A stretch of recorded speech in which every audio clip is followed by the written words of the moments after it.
Hello dear students, I am Sunil Kumar, lecturer of physics, working in Government Senior Secondary School, Kalarangal.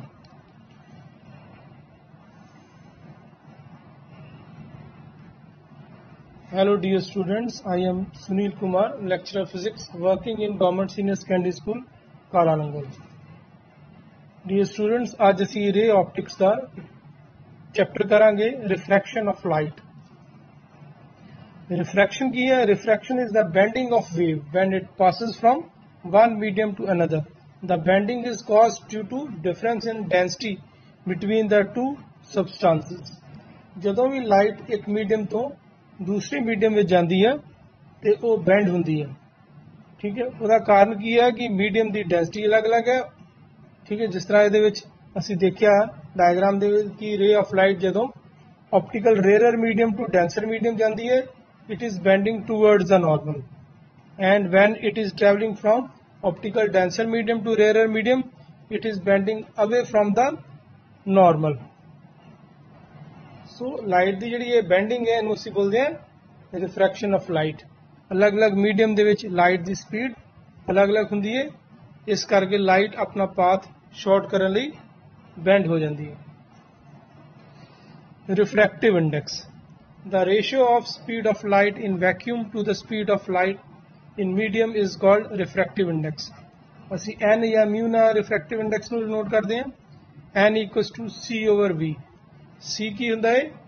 Speed of light in vacuum ਤੇ v ਕੀ ਹੈ? Speed of light in some medium. Absolute and relative refractive index. ਹੁਣ refractive index ਅਸੀਂ ਪੜ੍ਹ ਲਿਆ. Refractive index ਜਿਹੜਾ ਹੈ ਦੋ ਤਰ੍ਹਾਂ ਦਾ ਹੈ. ਐਬਸੋਲਿਊਟ ਕੀ ਹੈ? ਜਦੋਂ ਲਾਈਟ ਜਿਹੜੀ ਹੈ ਵੈਕਿਊਮ ਤੋਂ ਕਿਸੇ ਮੀਡੀਅਮ ਵਿੱਚ ਜਾਂਦੀ ਹੈ ਤੇ ਉਸ ਰਿਫਰੈਕਟਿਵ ਇੰਡੈਕਸ ਨੂੰ ਅਸੀਂ ਬੋਲਦੇ ਹਾਂ ਐਬਸੋਲਿਊਟ ਰਿਫਰੈਕਟਿਵ ਇੰਡੈਕਸ. ਦੂਸਰੇ ਪਾਸੇ ਜਦੋਂ ਲਾਈਟ ਇੱਕ ਮੀਡੀਅਮ ਤੋਂ ਦੂਸਰੇ ਹੋਰ ਮੀਡੀਅਮ ਵਿੱਚ ਜਾਂਦੀ ਹੈ ਜਿਹਦੇ ਵਿੱਚ ਕੋਈ ਵੀ ਵੈਕਿਊਮ ਨਹੀਂ ਹੈਗਾ ਤੇ ਉਦੋਂ ਅਸੀਂ ਦੋ ਮੀਡੀਅਮ ਦੇ ਰਿਫਰੈਕਟਿਵ ਇੰਡੈਕਸ ਨੂੰ ਕੰਪੇਅਰ ਕਰਨ ਦੇ ਹਾਂ, ਇਸ ਕਰਕੇ ਅਸੀਂ ਬੋਲਦੇ ਹਾਂ ਰਿਲੇਟਿਵ ਰਿਫਰੈਕਟਿਵ ਇੰਡੈਕਸ.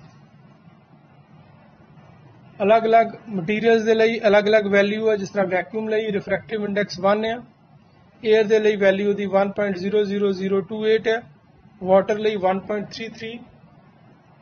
ਉਸੇ ਤਰ੍ਹਾਂ अलग-अलग ਮਟੀਰੀਅਲ ਦੇ ਲਈ ਜਿਹੜਾ ਹੈ ਅਸੀਂ ਚਾਰਟ ਦੇ ਵਿੱਚ ਦੇਖ ਰਹੇ ਹਾਂ. ਡਾਇਮੰਡ ਦੇ ਲਈ ਇਹਦੀ ਵੈਲਿਊ ਜਿਹੜੀ ਹੈ 2.42 ਹੈ. Principle of reversibility. ਹੁਣ ਅਸੀਂ ਸਨੈਲਜ਼ ਲਾ ਪਹਿਲਾਂ ਵੀ ਡਿਸਕਸ ਕਰ ਚੁੱਕੇ ਹਾਂ ਕਿ ਸਨੈਲਜ਼ ਲਾ ਕੀ ਹੈ ਕਿ the ratio of sine of angle of incidence to the angle of sine of refraction is a constant, and this constant is called refractive index. so ਇੱਥੇ ਅਸੀਂ mu ਨੇ ਨੋਟ ਕੀਤਾ, ਅਸੀਂ n ਨਾਲ ਵੀ ਕਰ ਸਕਦੇ ਹਾਂ. ਹੁਣ ਲਾਈਟ ਜਦੋਂ a ਮੀਡੀਅਮ ਤੋਂ b ਮੀਡੀਅਮ ਵਿੱਚ ਜਾਂਦੀ ਹੈ ਤੇ ए म्यू बी कितने इक्वल हो गया sine I over sine R. उसी तरह अगर अगे कोई रिफ्लैक्टिंग ऑब्जेक्ट रख दी तो लाइट रीट्रेस कर दी अपने पाथ नूं ते साडे कोल बी म्यू ए आ जांदा है sine R over sine I.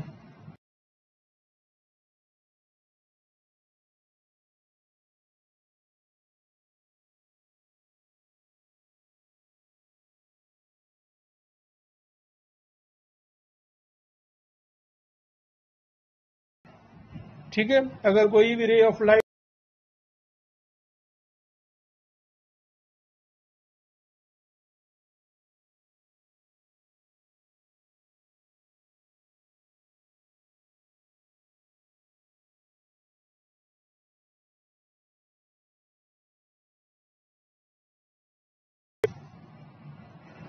Refraction through a compound slab. Compound slab mean जिहदे एक तो ज़्यादा मीडियम हो. जिस तरह ए मीडियम है, बी सी, फिर ए मीडियम आ गया.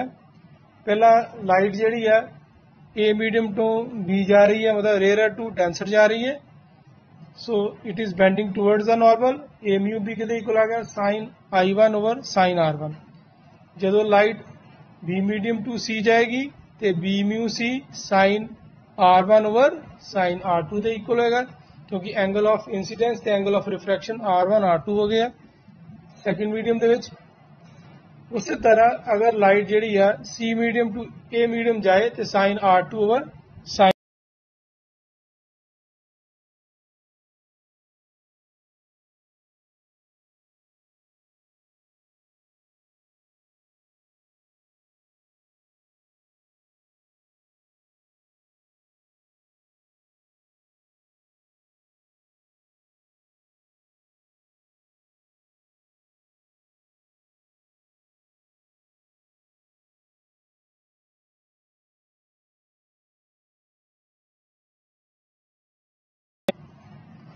Lateral shift. When a ray of light is incident obliquely on a parallel sided glass slab, the emergent ray shifts laterally. The perpendicular distance between the direction of incident ray and emergent ray is called lateral shift. Lateral shift की है, देखो जी incident रे है जो भी glass slab चों पास करेगी तो इंसीडेंट रे ते इमरजेंट रे दे विच परपेंडिकुलर डिस्टेंस आ जाता है. इस डायग्राम जिसी वाई नाल रिप्रेजेंट किया है, इस डिस्टेंस को असीं बोलते हैं lateral shift.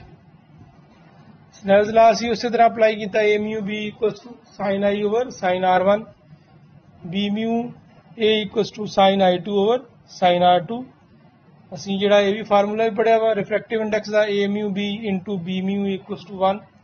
So sine I one over sin r1 multiplied by sin i2 over sin r2 is equal to 1. This implies that i1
अगर असी ये उपर जी I one minus R one जोड़ा है असी पढ़िया Y equals to T into sine I one minus R one, उत्थे साइन हट गया, नीचे कॉज वाला तो पूरे खत्म हो गया. उतो साडे को फार्मूला बन गया Y equals to T one into I one bracket दे one minus one over A mu B. This is the expression for lateral shift. Normal shift. The apparent shift in the position of one object placed in one medium and viewed along the normal from the other medium is called normal shift. जिस तरह diagram च नजर आ रहा वा कि वो कोई object है डेंसर मीडियम दे विच, एक रे जिहड़ी आ वो एन डैश जा रही नॉर्मल, वो बेंड नहीं होएगी. अगर एंगल ऑफ इंसीडेंस हाई होवे ते रे जिहड़ी आ away from the normal bend हो जाती है, यानी कि इंसीडेंट रे ओ आर है तो रिफ्रैक्टेड रे आर क्यू बन गई. R is the angle of refraction.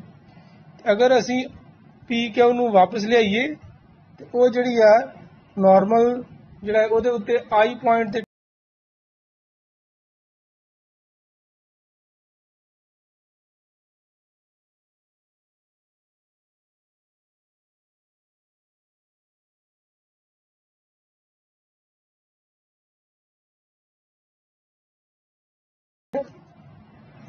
OI is the normal shift. RPO I दे इक्वल है angle RPO, angle of incidence कहता है. QPR एंगल ऑफ रिफ्रैक्शन, ये यही डिस्कस कर चुके हैं. मीडियम दी थिकनेस T साइन आई के इक्वल होगा मैथमेटिकली NPO ट्रायंगल दे विच NP ओवर OP ते sine R NP over IP. N1 sine I1 is equals to N2 sine R2. अगर N1 N दे इक्वल होए तो N2 1 दे इक्वल होए तो साडे को फार्मूला जिहड़ा है, अगर साइन I तो साइन R की वैल्यू पुट कर दिए तो साडे को आ जाता है N into NP over OP is equals to 1 into NP over IP. और NP तो कैंसिल हो जाएगा इतने, तो साडे को N के इक्वल आ गया OP ओवर IP. ठीक है, अगर P ते N बहुत क्लोज होन तो OP ON दे इक्वल हो जाएगा तो IP IN दे इक्वल हो जाएगा. ON की सी रियल डेप्थ, IN की है apparent depth. So refractive index is the ratio of real depth apparent depth. ठीक है, नॉर्मल शिफ्ट की होगी जो दोनों डिफरेंस है O N minus I N, दोनों असी माइनस करता, आई एन की वैल्यू O N over N put कर दी, ओ एन दोनों चो कॉमन आ गया तो साढ़े को आ गया O N into one minus one by N, O N T के इक्वल है। सो साढ़े को नॉर्मल शिफ्ट का फार्मूला बन गया T into one minus one over N, इतने एन की है रिफ्रैक्टिव इंडेक्स ऑफ मीडियम। ਹੁਣ ਇਸ ਡਾਇਗਰਾਮ ਵਿੱਚ ਅਸੀਂ ਦੇਖ ਰਹੇ ਹਾਂ ਕਿ ਇੱਕ ਫਿਸ਼ ਹੈ ਜਿਹਦੀ ਐਕਚੁਅਲ ਪੋਜੀਸ਼ਨ ਜਿਹੜੀ ਹੈ ਉਹ ਜ਼ਿਆਦਾ ਗਹਿਰਾਈ ਦੇ ਉੱਤੇ ਹੈ, ਲੇਕਿਨ ਜਦੋਂ ਬਾਹਰੋਂ ਅਸੀਂ ਦੇਖਦੇ ਹਾਂ ਤੇ ਉਹਦੀ ਐਪਰੈਂਟ ਪੋਜੀਸ਼ਨ ਕਿਤੇ ਹੋਰ ਨਜ਼ਰ ਆ ਰਹੀ ਹੈ। ਇਹਦਾ ਕਾਰਨ ਕੀ ਹੈ? Refraction of light. Light bends inward because the speed of light is slower in water. ਜਿਉਂ-ਜਿਉਂ ਅਸੀਂ ਡੈਂਸਰ ਮੀਡੀਅਮ ਵਿੱਚ ਜਾਂਦੇ ਹਾਂ ਲਾਈਟ ਦੀ ਸਪੀਡ ਘਟ ਜਾਂਦੀ ਹੈ, ਇਸ ਕਰਕੇ ਜਿਹੜੇ ਆਬਜੈਕਟ ਸਾਨੂੰ ਬੈਂਡ ਹੋਏ ਨਜ਼ਰ ਆਉਂਦੇ ਆ। ਜਿਸ ਤਰ੍ਹਾਂ ਇੱਕ ਪੈਨਸਿਲ ਜਿਹੜੀ ਆ ਅਗਰ ਵਾਟਰ ਗਲਾਸ ਦੇ ਵਿੱਚ ਅਸੀਂ ਰੱਖੀਏ ਤੇ ਸਾਨੂੰ ਉਹ ਮੁੜੀ ਹੋਈ ਨਜ਼ਰ ਆਏਗੀ due to refraction of light. Twinkling of star. The twinkling of stars is similar phenomena. The twinkling of star is due to atmospheric refraction of starlight. The starlight on entering the Earth atmosphere undergo refraction continuously before it reaches the Earth. ਹੁਣ ਕਿਉਂਕਿ star ਬਹੁਤ ਦੂਰ ਨੇ ਤੇ ਜਿਉਂ-ਜਿਉਂ ਅਸੀਂ ਅਰਥ ਦੇ ਵੱਲ ਆਉਂਦੇ ਆ ਐਟਮੋਸਫੇਅਰ ਤੋਂ ਤੇ ਰਿਫਰੈਕਟਿਵ ਇੰਡੈਕਸ ਇਨਕਰੀਜ਼ ਕਰਦਾ, ਇਸ ਕਰਕੇ ਲਾਈਟ ਜਿਹੜੀ ਹੈ ਬੈਂਡ ਹੁੰਦੀ ਹੈ, ਜਿਹਦੇ ਕਰਕੇ ਸਟਾਰ ਦੀ ਐਕਚੁਅਲ ਪੋਜੀਸ਼ਨ ਕੋਈ ਹੋਰ ਹੈ ਤੇ ਸਾਨੂੰ ਨਜ਼ਰ ਕਿਤੇ ਹੋਰ ਆਉਂਦਾ, ਕਿਉਂਕਿ ਐਟਮੋਸਫੇਅਰ ਵਿੱਚ ਲਗਾਤਾਰ ਚੇਂਜਸ ਆਉਂਦੀਆਂ ਰਹਿੰਦੀਆਂ ਵਾ ਅਲੱਗ-ਅਲੱਗ ਹਾਈਟ ਦੇ ਉੱਤੇ ਅਲੱਗ-ਅਲੱਗ ਕੰਡੀਸ਼ਨਸ ਦੇ ਵਿੱਚ, ਇਸ ਕਰਕੇ ਸਟਾਰ ਜਿਹੜੇ ਸਾਨੂੰ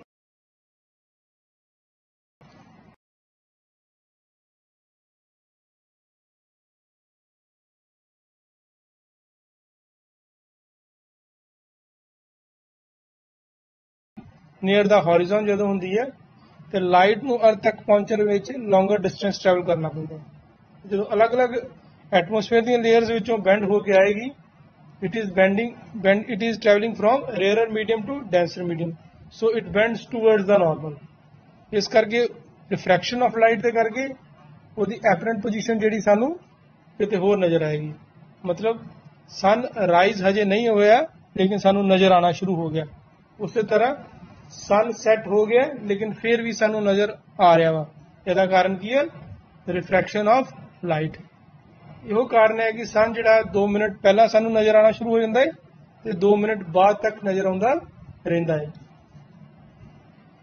ਟੋਟਲ ਇੰਟਰਨਲ ਰਿਫਲੈਕਸ਼ਨ। ਇਸ ਡਾਇਗਰਾਮ ਵਿੱਚ ਟੋਰਟੋਇਜ਼ ਅਸੀਂ ਦੇਖ ਰਹੇ ਹਾਂ।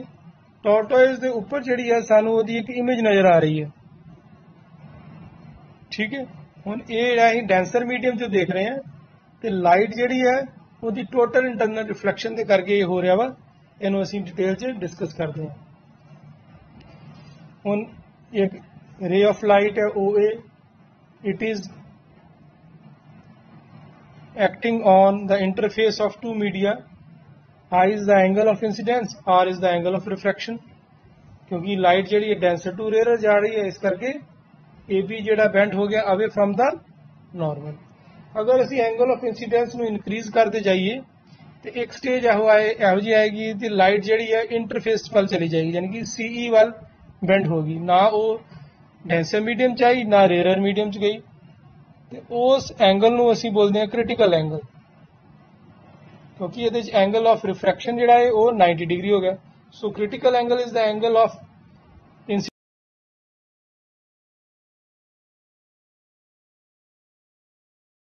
ਕ੍ਰਿਟੀਕਲ ਐਂਗਲ ਤੋਂ ਇਨਕਰੀਜ਼ ਕਰਦੀ ਹੈ ਤੇ ਲਾਈਟ ਉਸੇ ਮੀਡੀਅਮ ਵਿੱਚ ਵਾਪਸ ਮੁੜ ਜਾਂਦੀ ਹੈ। ਇਹਨੂੰ ਅਸੀਂ ਬੋਲਦੇ ਹਾਂ ਟੋਟਲ ਇੰਟਰਨਲ ਰਿਫਲੈਕਸ਼ਨ, ਠੀਕ ਹੈ। ਜਿਸ ਤਰ੍ਹਾਂ ਡਾਇਗਰਾਮ ਚ OE ਰੇ ਜਾ ਰਹੀ ਹੈ, ਇਹਦੇ ਚ ਐਂਗਲ ਆਫ ਇਨਸੀਡੈਂਸ ਜਿਹੜਾ I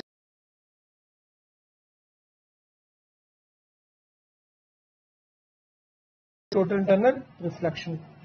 So when a ray of light travel from denser medium to rarer medium, if the angle of incidence is greater than critical angle, the entire ray is reflected into the same medium by obeying the law of reflection.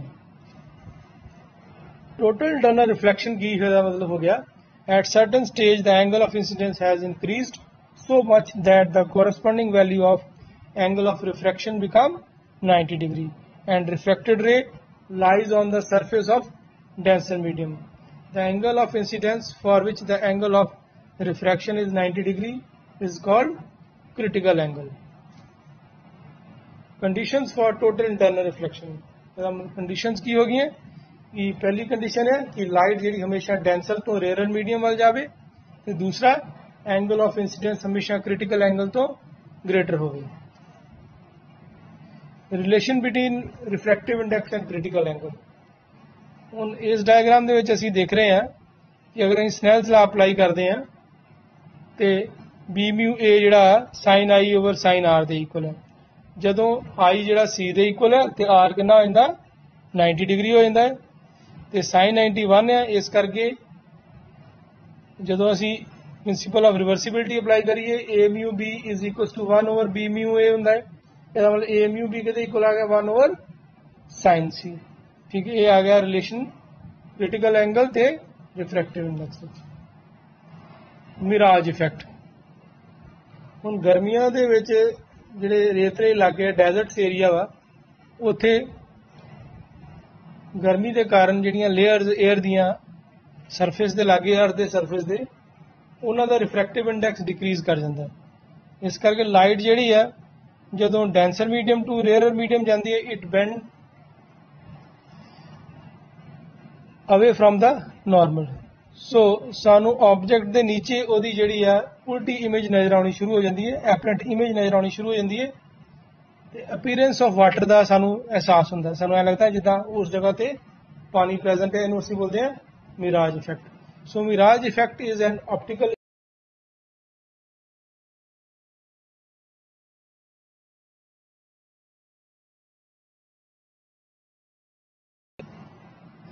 ਉਸੇ ਤਰ੍ਹਾਂ ਠੰਡੇ ਇਲਾਕਿਆਂ ਦੇ ਵਿੱਚ ਲੂਮਿੰਗ ਹੁੰਦੀ ਹੈ.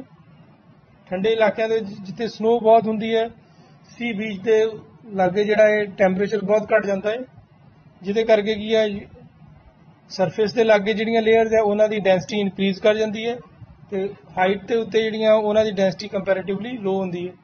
ਸੋ light ਜਿਹੜੀ ਹੈ ਬੈਂਡ ਹੋ ਜਾਂਦੀ ਹੈ, ਉਹਦੀ ਟੋਟਲ ਇੰਟਰਨਲ ਰਿਫਲੈਕਸ਼ਨ ਹੋ ਜਾਂਦੀ ਹੈ ਤੇ ਸਾਨੂੰ ਆਬਜੈਕਟ ਜਿਹੜਾ ਹਵਾ ਦੇ ਵਿੱਚ ਉੱਡਦਾ ਨਜ਼ਰ ਆਉਂਦਾ ਹੈ. ठीक है, इन्हों असीं बोलते हैं लूमिंग. ठीक है, ये भी सिमिलर जिहड़ा है मिराज इफेक्ट वर्गा है. ठीक है, जहाँ असीं बोलते हैं mirage effect of cold regions और polar regions. So the mirage effect frequently observed in desert और on long roads in summer is an optical phenomena in which light rays are bent to produce a displaced image of distant object or the sky. The most common examples of a mirage in when an observer appears to see the pools of water on the ground. ਇਸ ਤਰ੍ਹਾਂ ਲੱਗਦਾ ਹੈ ਜਿੱਦਾਂ ground ਦੇ ਉੱਤੇ ਪਾਣੀ ਖੜਾ ਹੈ. ਗਰਮੀਆਂ ਦੇ ਵਿੱਚ ਰੋਡ ਦੇ ਉੱਤੇ ਵੀ ਸਾਨੂੰ ਅਗਰ ਦੂਰੋਂ ਅਸੀਂ ਦੇਖੀਏ ਤੇ ਸਾਨੂੰ ਪਾਣੀ ਦੀ ਜਿਹੜੀ ਆ ਅਪੀਅਰੈਂਸ ਨਜ਼ਰ ਆਉਂਦੀ ਹੈ. ਪੋਰੋਪ੍ਰਿਜ਼ਮ. ਪੋਰੋਪ੍ਰਿਜ਼ਮ ਹੁੰਦਾ ਹੈ ਰਾਈਟ ਐਂਗਲਡ ਪ੍ਰਿਜ਼ਮ, ਜਿਹਦੇ ਵਿੱਚ ਇੱਕ ਐਂਗਲ 90 ਡਿਗਰੀ ਹੋਏ, ਦੋ 45 ਹੋਣ, ਉਹਨੂੰ ਅਸੀਂ ਬੋਲਦੇ ਹਾਂ ਪੋਰੋਪ੍ਰਿਜ਼ਮ. This prism can change the position of image by an angle of 90 degree or 180 degree. ਇਹਦੇ ਵਿੱਚ ਵੀ total internal of reflection of light ਹੁੰਦੀ ਹੈ ਕਿਉਂਕਿ ਐਂਗਲ ਆਫ ਇਨਸੀਡੈਂਸ ਜਿਹੜਾ ਹੈ ਕ੍ਰਿਟੀਕਲ ਐਂਗਲ ਤੋਂ ਜ਼ਿਆਦਾ ਹੋ ਜਾਂਦਾ ਹੈ. ਠੀਕ ਹੈ, ਇਹਦੇ ਵਿੱਚ ਜਿਹੜਾ ਹੈ ਐਂਗਲ ਆਫ ਇਨਸੀਡੈਂਸ 45 ਡਿਗਰੀ ਹੈ. ਜਿਹੜਾ ਕ੍ਰਿਟੀਕਲ ਐਂਗਲ ਤੋਂ ਜ਼ਿਆਦਾ ਵਾ ਗਲਾਸ ਦੇ ਲਈ ਕੈਲਕੂਲੇਟ ਕਰੀਏ ਤਾਂ ਉਹਦੀ ਵੈਲਿਊ ਜਿਹੜੀ ਹੈ 42 ਡਿਗਰੀ ਆਲਮੋਸਟ ਆਉਂਦੀ ਹੈ. ਅਗਰ ਰਿਫਰੈਕਟਿਵ ਇੰਡੈਕਸ 1.5 ਲਈਏ ਜਦਕਿ ਇਹਦੇ 'ਚ ਐਂਗਲ 45 ਨੂੰ ਅਲੱਗ-ਅਲੱਗ ਜਗ੍ਹਾ ਯੂਜ਼ ਕਰਦੇ हैं, ਜਿਸ ਤਰ੍ਹਾਂ ਪੈਰੀਸਕੋਪ ਹੋ ਗਿਆ. ਠੀਕ ਹੈ, ਸਬਮੈਰੀਨਸ ਦੇ ਵਿੱਚ ਪੈਰੀਸਕੋਪਸ ਲੱਗੇ ਹੁੰਦੇ ਆ. ਅੰਡਰ ਵਾਟਰ ਜਿਹੜਾ ਅਸੀਂ ਰਹਿ ਕੇ ਪਾਣੀ ਦੇ ਬਾਹਰ ਕੀ ਹੋ ਹਲਚਲ ਆ ਉਹਨੂੰ ਅਸੀਂ ਦੇਖ ਸਕਦੇ ਹਾਂ. ਇਹਦੇ ਵਿੱਚ ਦੋ ਰਾਈਟ ਐਂਗਲ ਪ੍ਰਿਜ਼ਮ ਲੱਗੇ ਆ ਜਿਹੜੇ ਲਾਈਟ ਦੀ ਟੋਟਲ ਇੰਟਰਨਲ ਰਿਫਲੈਕਸ਼ਨ ਕਰ ਰਹੇ ਆ ਤੇ ਸਾਨੂੰ ਜਿਹੜਾ ਹੈ ਪੈਰੀਸਕੋਪ ਜਿਹੜਾ ਉਹਦੇ ਨਾਲ ਈਜ਼ੀਲੀ ਨਜ਼ਰ ਆ ਜਾਂਦਾ ਹੈ. ਇਹਦੇ ਇਲਾਵਾ ਰਾਈਟ ਐਂਗਲ ਪ੍ਰਿਜ਼ਮ ਜਿਹੜੇ ਆ ਬਾਇਨੋਕੂਲਰ ਵਿੱਚ ਵੀ ਯੂਜ਼ ਹੁੰਦੇ ਆ. ਜਿਸ ਤਰ੍ਹਾਂ ਦੇਖ ਰਹੇ ਆ ਕਿ ਕਿਸੇ ਆਬਜੈਕਟ ਤੋਂ ਰੇ ਜਦੋਂ ਜਾਂਦੀ ਹੈ ਤੇ ਦੋ ਰਾਈਟ ਐਂਗਲ ਪ੍ਰਿਜ਼ਮ ਜਿਹੜੇ ਆ ਉਹਦੇ ਨਾਲ ਟਕਰਾ ਕੇ ਸਾਡੀਆਂ ਅੱਖਾਂ ਤੱਕ ਪਹੁੰਚਦੀ ਹੈ, ਜਿਹਦੇ ਨਾਲ ਸਾਨੂੰ ਕੀ ਹੈ ਕਰੈਕਟ ਇਮੇਜ ਜਿਹੜੀ ਹੈ, ਸਿੱਧੀ ਇਮੇਜ ਜਿਹੜੀ ਹੈ ਆਬਜੈਕਟ ਦੀ ਬਾਇਨੋਕੂਲਰ ਦੇ ਵਿੱਚ ਨਜ਼ਰ ਆਉਂਦੀ ਹੈ। Brilliance of diamond. ਹੁਣ ਡਾਇਮੰਡ ਜਿਹੜੇ ਕੱਟ ਰਿਹਾ ਉਹਦੀ ਸ਼ੇਪ ਨੂੰ ਇਸ ਤਰ੍ਹਾਂ ਕੱਟਦੇ ਆ ਕਿ ਜਦੋਂ ਵੀ ਰੇ ਆਫ ਲਾਈਟ ਕਿਸੇ ਡਾਇਮੰਡ ਦੇ ਵਿੱਚ ਐਂਟਰ ਕਰ ਜਾਂਦੀ ਹੈ ਤੇ ਉਹਦੀ ਟੋਟਲ ਇੰਟਰਨਲ ਰਿਫਲੈਕਸ਼ਨ ਹੁੰਦੀ ਹੈ। ਹੁਣ ਡਾਇਮੰਡ ਦਾ ਰਿਫਰੈਕਟਿਵ ਇੰਡੈਕਸ ਜਿਹੜਾ ਹੈ 2.4 ਹੈ ਜਾਂ 2.4 ਤੋਂ ਲੈ ਕੇ 2.8 ਤੱਕ ਹੁੰਦਾ ਹੈ। ਤੇ ਇਹਦੇ ਲਈ ਅਸੀਂ ਅਗਰ ਰਿਫਰੈਕਟਿਵ ਇੰਡੈਕਸ ਦਾ ਫਾਰਮੂਲਾ μ = 1/sin c ਲੈ ਕੇ ਕੈਲਕੂਲੇਟ ਕਰੀਏ ਤੇ ਉਹ ਜਿਹੜੀ ਹੈ ਕ੍ਰਿਟੀਕਲ ਐਂਗਲ ਜਿਹੜਾ 24.4 ਡਿਗਰੀ ਆ ਜਾਂਦਾ ਹੈ। ਅਗਰ ਐਂਗਲ ਆਫ ਇੰਸੀਡੈਂਸ ਜਿਹੜਾ ਕ੍ਰਿਟੀਕਲ ਐਂਗਲ ਤੋਂ ਜ਼ਿਆਦਾ ਹੋ ਜੇ, ਮਤਲਬ ਇਹਦੀ ਕਟਿੰਗ ਇਸ ਤਰ੍ਹਾਂ ਕੀਤੀ ਜਾਂਦੀ ਹੈ ਕਿ ਐਂਗਲ ਆਫ ਇੰਸੀਡੈਂਸ ਜਿਹੜਾ ਕ੍ਰਿਟੀਕਲ ਐਂਗਲ ਤੋਂ ਜ਼ਿਆਦਾ ਹੋਏ ਤੇ ਲਾਈਟ ਦੀ ਟੋਟਲ ਇੰਟਰਨਲ ਰਿਫਲੈਕਸ਼ਨ ਹੁੰਦੀ ਹੈ ਤੇ ਲਾਈਟ ਅੰਦਰ ਜਿਹੜੀ ਹੈ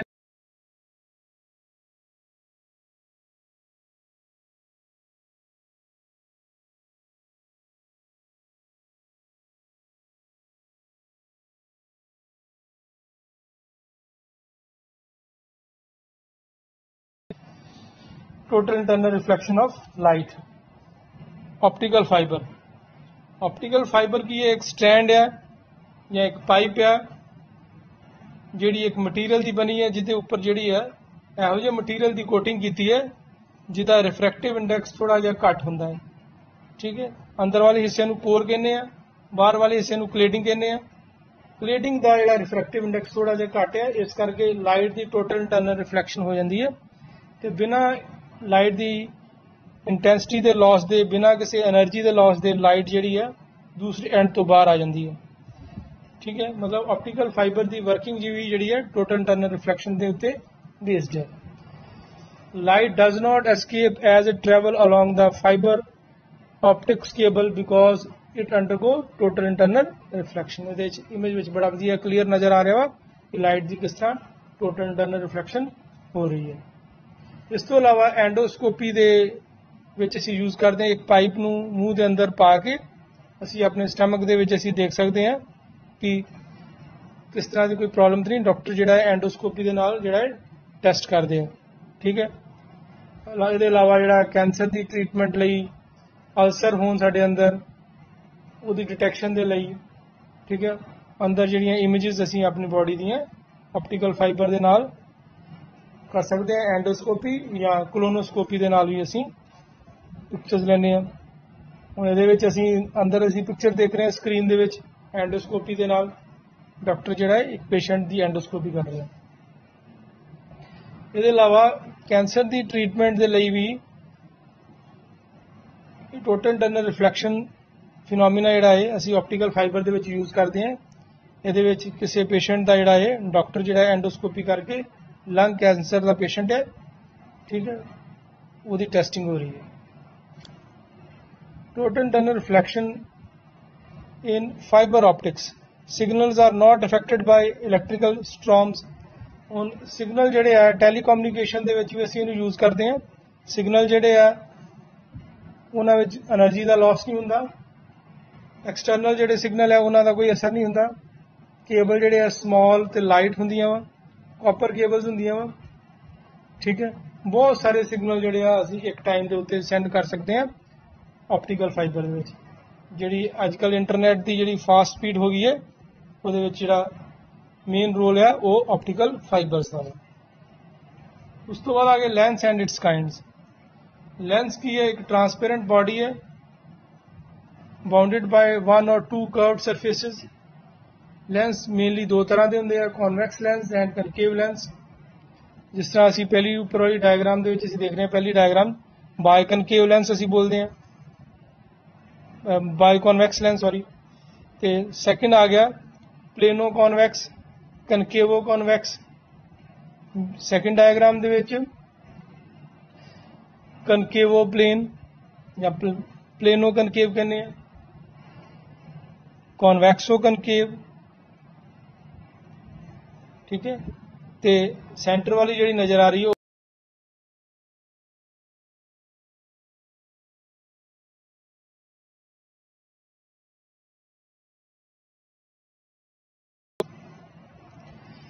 ਕਨਵੈਕਸ ਲੈਂਸ ਕੀ ਹੈ, ਸੈਂਟਰ ਤੋਂ ਥਿਕ ਹੁੰਦਾ ਹੈ ਤੇ ਸਾਈਡਸ ਦੇ ਉੱਤੋਂ ਐਜਸ ਤੋਂ ਥਿਨ ਹੁੰਦਾ ਹੈ।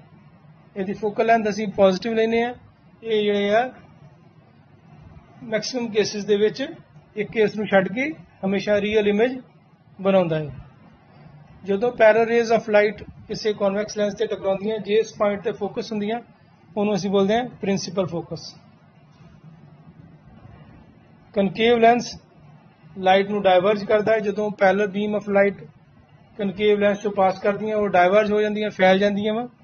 ਤੇ ਅਗਰ ਅਸੀਂ ਉਹਨਾਂ ਨੂੰ ਪਿੱਛੇ ਨੂੰ ਜੋੜੀਏ ਤੇ ਇੱਕ ਵਰਚੁਅਲ ਪੁਆਇੰਟ ਬਣ ਜਾਂਦਾ ਹੈ ਐਫ, ਜਿਹਨੂੰ ਅਸੀਂ ਬੋਲਦੇ ਹਾਂ ਪ੍ਰਿੰਸੀਪਲ ਫੋਕਸ। ਕਨਕੇਵ ਲੈਂਸ ਦੀ ਫੋਕਲ ਲੈਂਥ ਹਮੇਸ਼ਾ ਨੈਗੇਟਿਵ ਹੁੰਦੀ ਹੈ। It always form a virtual image. Convex lens ਜਿਹੜਾ ਹੈ ਕੈਮਰੇ ਦੇ ਵਿੱਚ, ਪ੍ਰੋਜੈਕਟਰ ਦੇ ਵਿੱਚ, ਬਾਇਨੋਕੂਲਰ, ਟੈਲੀਸਕੋਪ, ਮਾਈਕਰੋਸਕੋਪ, ਸਪੈਕਟੀਕਲਸ, ਮੈਗਨੀਫਾਇਰ ਵਗੈਰਾ ਦੇ ਵਿੱਚ ਯੂਜ਼ ਹੁੰਦੇ ਆ। ਕਨਕੇਵ ਲੈਂਸ ਜਿਹੜੇ ਆ ਸਪੈਕਟੀਕਲਸ ਦੇ ਵਿੱਚ ਯੂਜ਼ ਕਰਦੇ ਆ। ਜਿਸ ਤਰ੍ਹਾਂ ਕਨਵੈਕਸ ਲੈਂਸ ਦੇ ਵਿੱਚ ਅਸੀਂ ਦੇਖ ਰਹੇ ਹਾਂ ਕਿ ਮੈਗਨੀਫਾਇਰ ਐਜ਼ ਏ ਯੂਜ਼ ਕਰ ਰਹੇ ਹਾਂ। ਕਿਸੇ ਵਾਚ ਨੂੰ ਠੀਕ ਕਰਨਾ ਹੋਏ ਤੇ ਜਾਂ ਕਿਸੇ ਸਮਾਲ ਪਾਰਟਸ ਨੂੰ ਦੇਖਣਾ ਹੈ ਕਿਸੇ ਆਬਜੈਕਟ ਦੇ, ਤੇ ਉਹਦੇ ਲਈ ਅਸੀਂ ਮੈਗਨੀਫਾਇਰ ਯੂਜ਼ ਕਰਦੇ ਹਾਂ, ਜਿਹਦੇ ਵਿੱਚ ਕਿਹੜਾ ਕਨਵੈਕਸ ਲੈਂਸ ਹੁੰਦਾ ਹੈ। ਇਹਦੇ ਇਲਾਵਾ ਬਾਇਨੋਕੂਲਰ ਵਿੱਚ ਅਸੀਂ ਕਨਵੈਕਸ ਲੈਂਸ ਯੂਜ਼ ਕਰਦੇ ਹਾਂ, ਐਸਟਰੋਨੋਮਿਕਲ ਟੈਲੀਸਕੋਪ ਵਿੱਚ, ਕੈਮਰਾ ਦੇ ਵਿੱਚ, ਸਪੈਕਟੀਕਲ ਵਿੱਚ, ਦੋਨੋਂ ਹੀ ਯੂਜ਼ ਹੁੰਦੇ ਆ ਕਨਵੈਕਸ ਐਂਡ ਕਨਕੇਵ। ਤੇ ਕੰਪਾਊਂਡ ਮਾਈਕਰੋਸਕੋਪ ਦੇ ਵਿੱਚ ਵੀ ਕਨਵੈਕਸ ਲੈਂਸ ਯੂਜ਼ ਹੁੰਦੇ ਆ। ਸਫੈਰੀਕਲ ਰਿਫਰੈਕਟਿੰਗ ਸਰਫੇਸ। ਹੁਣ ਸਫੈਰੀਕਲ ਸਰਫੇਸ ਸਾਨੂੰ ਨਜ਼ਰ ਆ ਰਿਹਾ ਹੈ, ਇੱਕ ਰੇਰੀਅਨ ਮੀਡੀਅਮ, ਇੱਕ ਡੈਂਸਰ ਮੀਡੀਅਮ ਹੈ। ਫਸਟ ਵਾਲਾ ਜਿਹੜਾ ਹੈ ਕਨਵੈਕਸ ਰਿਫਰੈਕਟਿੰਗ ਸਰਫੇਸ ਹੈ। ਸੈਕਿੰਡ ਵਾਲਾ ਕਨਕੇਵ ਰਿਫਰੈਕਟਿੰਗ ਸਰਫੇਸ ਹੈ। ਇਹ ਰਿਫਰੈਕਟਿੰਗ ਸਰਫੇਸ ਹੂਜ਼ ਕਨਵੈਕਸ ਟੂਵਰਡਸ ਦਾ ਰੇਅਰ ਮੀਡੀਅਮ। ਅਗਰ ਕਨਵੈਕਸ ਪਾਰਟ ਜਿਹੜਾ ਰੇਅਰ ਮੀਡੀਅਮ ਵੱਲ ਹੋਏ ਤੇ ਉਹਨੂੰ ਅਸੀਂ ਬੋਲਦੇ ਹਾਂ ਕਨਵੈਕਸ ਰਿਫਰੈਕਟਿੰਗ ਸਰਫੇਸ। ਅਗਰ ਡੈਂਸਰ ਮੀਡੀਅਮ ਵੱਲ ਹੋਵੇ ਤੇ ਅਸੀਂ ਉਹਨੂੰ ਬੋਲਦੇ ਹਾਂ ਕਨਕੇਵ ਰਿਫਰੈਕਟਿੰਗ ਸਰਫੇਸ। ਹੁਣ ਇਹਦੇ ਲਈ ਜਦੋਂ ਅਸੀਂ ਡੈਰੀਵੇਸ਼ਨਸ ਕਰਨੀ ਹੈ, ਕੁਝ ਅਜ਼ੰਪਸ਼ਨਸ ਸਾਨੂੰ ਕਰਨੀਆਂ ਪੈਣੀਆਂ ਵਾ। ਆਬਜੈਕਟ ਜਿਹੜਾ ਪੁਆਇੰਟ ਸਾਈਜ਼ ਦਾ ਹੋਣਾ ਚਾਹੀਦਾ ਵਾ। ਇੰਸੀਡੈਂਟ ਰੇ ਤੇ ਰਿਫਰੈਕਟਡ ਰੇ ਜਿਹੜੀਆਂ ਪ੍ਰਿੰਸੀਪਲ ਐਕਸਿਸ ਨਾਲ ਸਮਾਲ ਐਂਗਲ ਬਣਾਉਣ। ਅਪਰਚਰ ਜਿਹੜਾ ਵਾ ਉਹ ਸਮਾਲ ਹੋਣਾ ਚਾਹੀਦਾ ਹੈ, ਚਾਹੇ ਉਹ ਲੈਂਸ ਹੋਏ ਜਾਂ ਰਿਫਰੈਕਟਿੰਗ ਸਰਫੇਸ ਹੋਵੇ। ਕਾਰਟੀਸ਼ੀਅਨ ਸਾਈਨ ਕਨਵੈਨਸ਼ਨਸ ਲਗਾਵਾਂਗੇ। Distance the incident ray is taken from left to right. ठीक है, ऑब्जेक्ट ਜਿਹੜਾ ਹਮੇਸ਼ਾ ਅਸੀਂ ਜਨਰਲੀ ਲੈਫਟ ਦੇ ਉੱਤੇ ਰੱਖਦੇ ਹਾਂ ਤੇ ਇੰਸੀਡੈਂਟ ਰੇ ਲੈਫਟ ਟੂ ਰਾਈਟ ਜਾਂਦੀ ਹੈ। ਸਾਰੇ ਡਿਸਟੈਂਸ ਜਿਹੜੇ ਆ ਅਸੀਂ ਪੋਲ ਤੋਂ ਮੈਜ਼ਰ ਕਰਦੇ ਹਾਂ, ਉਸੇ ਤਰ੍ਹਾਂ ਲੈਂਸ ਦੇ ਵਿੱਚ ਆਪਟੀਕਲ ਸੈਂਟਰ ਤੋਂ ਮੈਜ਼ਰ ਕਰਦੇ ਹਾਂ। The distance measured along the direction of incident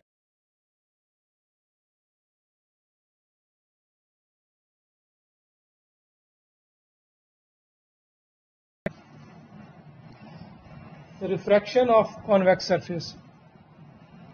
ਹੁਣ ਅਸੀਂ ਇਹ 'ਚ ਕੀ ਹੈ, ਇੱਕ ਕਨਵੈਕਸ ਸਰਫੇਸ ਲਿਆ ਵਾ, ਉਹ ਪੁਆਇੰਟ ਆਬਜੈਕਟ ਹੈ ਅਲਫਾ, ਜਿਹੜਾ ਪ੍ਰਿੰਸੀਪਲ ਐਕਸਿਸ ਦੇ ਨਾਲ ਐਂਗਲ ਹੈ।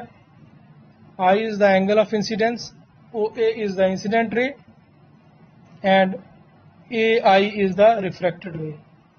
It makes angle beta with the principal axis.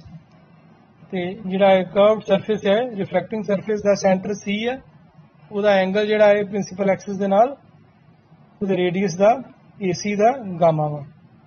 Alpha beta Gama small angles ਨੇ। ਠੀਕ ਹੈ, I ਐਂਗਲ ਆਫ ਇੰਸੀਡੈਂਸ ਹੋ ਗਿਆ, R ਐਂਗਲ ਆਫ ਰਿਫਰੈਕਸ਼ਨ।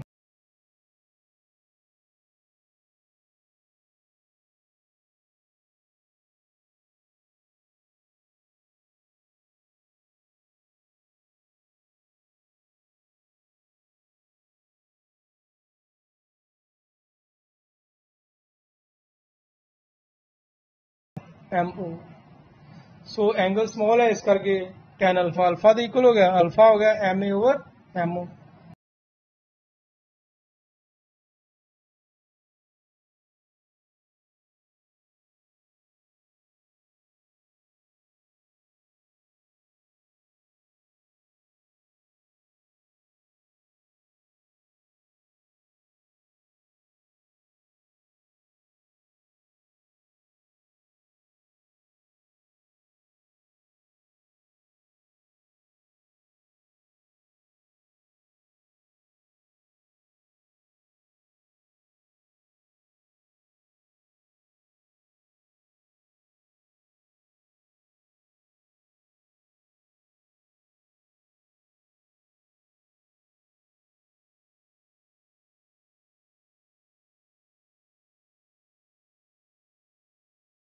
आर दी वैल्यूज पुट कर दिए तो साढ़े को रिलेशन आ जाता है μ1 over PO plus μ2 over PI is equal to μ2 minus μ1 over PC। Applying sign conventions ਜਿਹੜੇ डिस्टेंस लैफ्ट साइड ਤੇ ਆ ਉਹ ਨੈਗੇਟਿਵ ਆਉਣਗੇ, ਰਾਈਟ ਵਾਲੇ पॉजिटिव आउणगे। सो PO माइनस U ਦੇ इक्वल हो गया PI प्लस V ਤੇ PC प्लस R ਦੇ। सो साढ़े को आ गया μ1 over minus U plus μ2 over V is equal to μ2 minus μ1 over R। ये फॉर्मूला आ गया साढ़े को रिफ्रैक्टिंग सरफेस दे लई। किहड़ा refracting surface? Convex surface. Lens maker formula. So the manufacturer of lens use this formula for manufacturing this lens, so it is called lens maker formula. Lens maker formula is a relation between focal length of lens, refractive index of lens and the radii of curvature of the surfaces of lens. So refracting surface ਅਸੀਂ ਪੜਿਆ ਵਾ, ਉਹਦੇ ਵਿੱਚ formula ਅਸੀਂ drive ਕੀਤਾ μ1 over CO plus μ2 over CI1 is equals to μ2 minus μ1 over CC1। ठीक है, for refracting surface LP1 N। ठीक है, for refracting surface LP2 N उधर ही फार्मूला क्या हो जाएगा μ2 over minus CI1 plus μ1 over CI is equal to minus μ1 minus μ2 over CC2।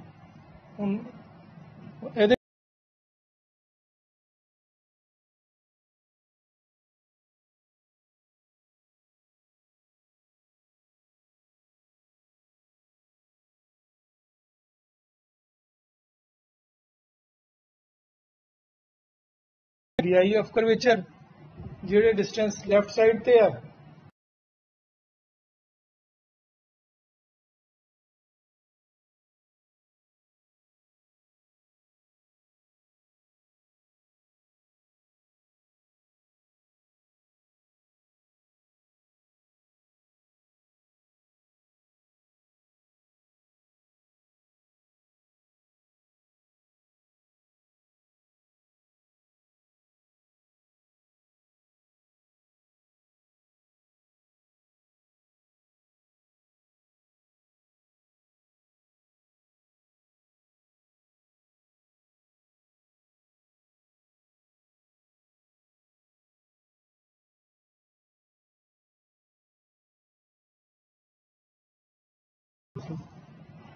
Since μ2 minus μ1 μ ਦੇ equal ਹੁੰਦਾ ਹੈ, ਇਸ ਕਰਕੇ ਅਸੀਂ ਉਹਨੂੰ μ ਲਿਖ ਲਿਆ।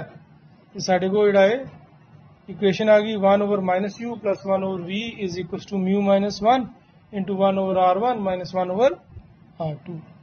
अगर ऑब्जेक्ट इन्फिनिटी के उत्ते होए तो इमेज कितने बनती है प्रिंसिपल फोकस के उत्ते। If U equal to minus infinity V equal to plus F हम एज पुट कर देंगे।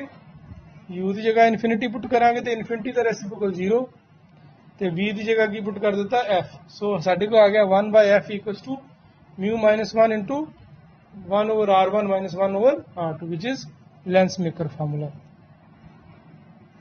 ठीक है,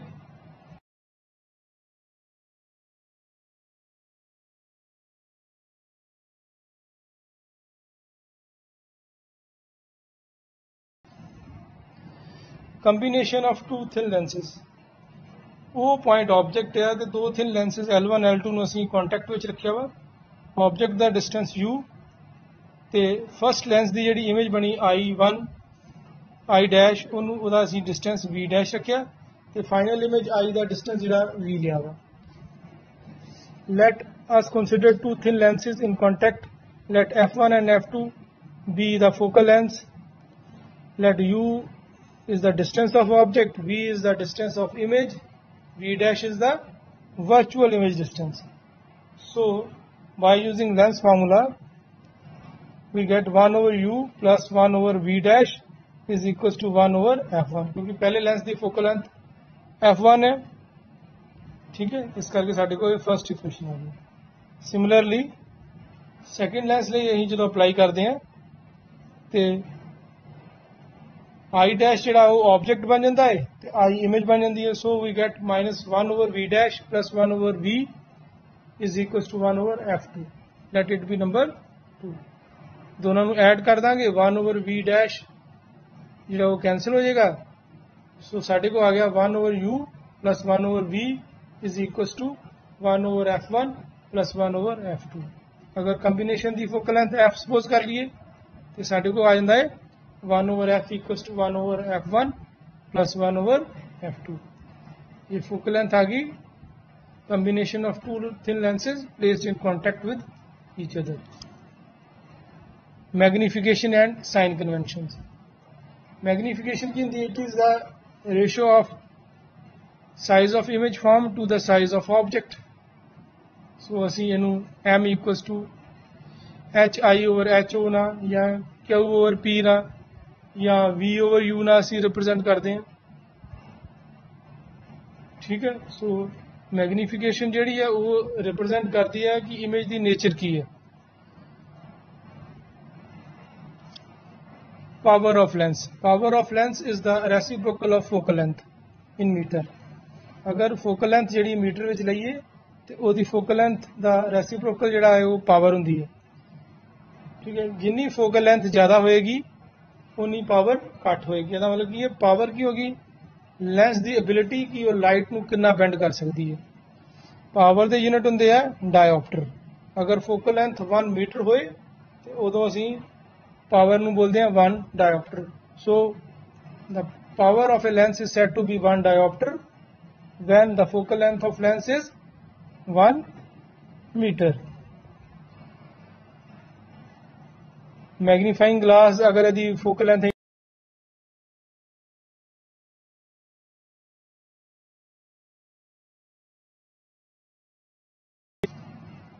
Thanks. Have a great day.